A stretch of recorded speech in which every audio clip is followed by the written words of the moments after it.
Hi friends, ഇന്ന് നമ്മൾ ഉണ്ടാക്കാൻ പോകുന്നത് നോമ്പ് തുറയ്ക്ക് ഉണ്ടാക്കുന്ന നല്ല ടേസ്റ്റിയായ തരിക്കഞ്ഞിയാണ്. ഈസി ആയിട്ട് നമുക്ക് തരിക്കഞ്ഞി ഉണ്ടാക്കുന്നത് എങ്ങനെയെന്ന് നോക്കാം. ഞാനിവിടെ ഒരു പാത്രത്തിലേക്ക് 3 കപ്പ് വെള്ളം ഒഴിച്ചു കൊടുക്കുകയാണ്. ഈ വെള്ളം ഒന്ന് ചൂടായി വരുമ്പോൾ അതിലേക്ക് നമുക്ക് ഒരു 1/4 കപ്പ് റവ ചേർത്ത് കൊടുക്കാം. നമുക്ക് ഈ റവ ചേർത്തതിന് ശേഷം നന്നായിട്ട് ഇളക്കി കൊടുക്കാം. ഇത് നന്നായിട്ട് വേകണം. ഈ റവ നന്നായിട്ട് വെന്തതിന് ശേഷം വേണം നമുക്ക് ബാക്കി ഇൻഗ്രീഡിയൻസ് ചേർത്ത് കൊടുക്കാനായിട്ട്. ഇതിലേക്ക് നമുക്കൊരു 1/4 ടീസ്പൂൺ ഏലക്ക പൊടിയും കൂടെ ചേർത്ത് കൊടുക്കാം. ഇപ്പോഴേ ചേർത്ത് കൊടുക്കുന്നത് ആ റവയിലെല്ലാം നല്ലതായിട്ട് ആ ഏലക്കയുടെ ടേസ്റ്റ് കിട്ടാൻ വേണ്ടിയാണ് നമ്മളിപ്പോൾ തന്നെ ഏലക്കാപ്പൊടി ചേർത്ത് കൊടുക്കുന്നത്. ഇതും കൂടെ ചേർത്തിട്ട് നമുക്ക് നല്ലതായിട്ട് വേവിച്ചെടുക്കാം. ഈ റവ നന്നായിട്ട് വെന്തു വരണം. ഞാനിവിടെ ഏകദേശം ഒരു 4 കപ്പിനുള്ള തരിക്കഞ്ഞിയാണ് ഉണ്ടാക്കുന്നത്. അതിനാണ് ഞാൻ ഈ അളവ് പറഞ്ഞേക്കുന്നത്. നമുക്ക് ഇതിലേക്ക് ആവശ്യത്തിന് പഞ്ചസാര ചേർത്ത് കൊടുക്കാം. ഞാനിപ്പോൾ ഒരു 3 ടേബിൾ സ്പൂൺ പഞ്ചസാരയാണ് ഇട്ട് കൊടുത്തേക്കുന്നത്. പഞ്ചസാര ചേർത്ത് കഴിയുമ്പോൾ ഇത്തിരി കൂടെ ഒന്ന് ലൂസാകും. നമുക്കിതൊന്ന് നന്നായിട്ട് വേവിച്ചെടുക്കണം. ആവശ്യമുണ്ടെങ്കിൽ പിന്നീട് നമുക്ക് പഞ്ചസാര ചേർത്ത് കൊടുക്കാം. ഇപ്പോൾ നമുക്ക് ഈ 3 ടേബിൾ സ്പൂൺ പഞ്ചസാര ചേർത്ത് കൊടുത്താൽ മതി. നമ്മുടെ റവയൊക്കെ നന്നായിട്ട് വെന്ത് കുറച്ച് കുറുകി വന്നിട്ടുണ്ട്. അതിലേക്ക് നമുക്ക് 1 കപ്പ് പാല് ചേർത്ത് കൊടുക്കാം. പാലും കൂടെ ചേർത്തിട്ട് വീണ്ടും നന്നായിട്ടൊന്ന് വേവിച്ചെടുക്കാം.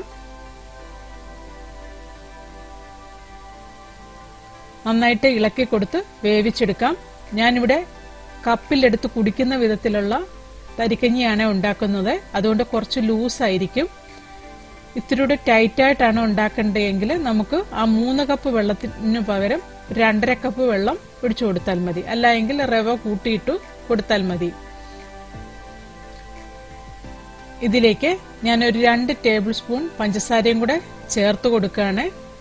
പാലും കൂടെ ചേർത്തപ്പോൾ മധുരം കുറവാണ്. അതുകൊണ്ട് ഞാൻ ഒരു 2 ടേബിൾ സ്പൂൺ പഞ്ചസാരയും കൂടെ ചേർത്ത് കൊടുക്കുകയാണ്. ഞാനിവിടെ ഇപ്പോൾ 5 ടേബിൾ സ്പൂൺ പഞ്ചസാര മൊത്തം ചേർത്തിട്ടുണ്ട്.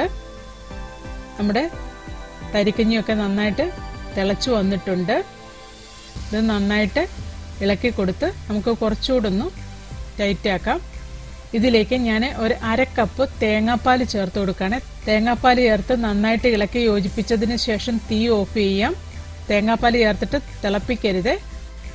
ഇതിലേക്ക് 1 നുള്ള് ഉപ്പും കൂടെ ചേർത്തിട്ട് വീണ്ടും ഒന്നുകൂടെ ഇളക്കി നമുക്കിത് മാറ്റി വെക്കാം. ഇതിലേക്ക് നമുക്ക് വറവ് ചേർക്കണം. അതിനുവേണ്ടി ഒരു പാത്രത്തിലേക്ക് 2 ടേബിൾ സ്പൂൺ നെയ്യ് ഒഴിച്ചു കൊടുക്കാം.